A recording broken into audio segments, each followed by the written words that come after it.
ہم ان حالات میں اللہ رب العزت سے پناہ مانگیں، توبہ کریں، استغفار کریں اور بارش کے رکنے کی دعا کریں۔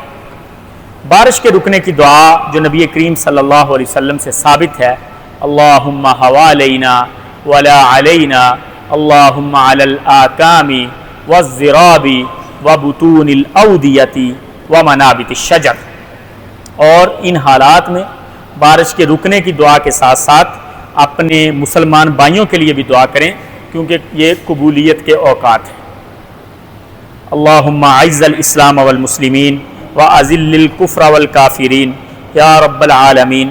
اللہم الف بین قلوب المسلمین علی الحق، اللہم اصلح ذات بینہم واہددہم سبل السلام وانصرہم علی عدوک وعدوہم یا قوی یا عزیز۔ اللہم انصر دینک وکتابک وسنت نبیک یا قوی یا عزیز۔ اللہم یا رب العالمین، اللہم فرج ہموم المہمومین من المسلمین ونفس کرب المکروبین من المسلمین۔ اللہم اشف مرضانا ومرض المسلمین، اللہم اغفر لموتانا وموتى المسلمین، اللہم ضاعف حسناتہم وتجاوز عن سیئاتہم یا ارحم الراحمین۔ اللہم اجعل بلادنا آمنة مطمئنة رخاء سخاء وسائر بلاد المسلمین یا رب العالمین۔ اللہم آمنا فی اوطاننا واصلح اللہم ولاة امورنا، اللہم احسن عاقبتنا فی الامور کلہا واجرنا من خزی الدنیا وعذاب الآخرہ۔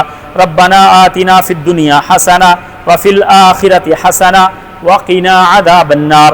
ربنا هب لنا من ازواجنا وذرياتنا قرة اعین واجعلنا للمتقین اماما۔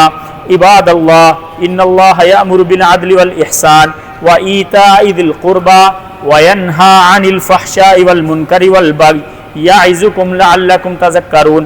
فاذکروا اللہ العظیم الجلیل یذکرکم واشکروہ علی نعمہ یزدکم ولذکر اللہ اکبر واللہ یعلم ما تصنعون۔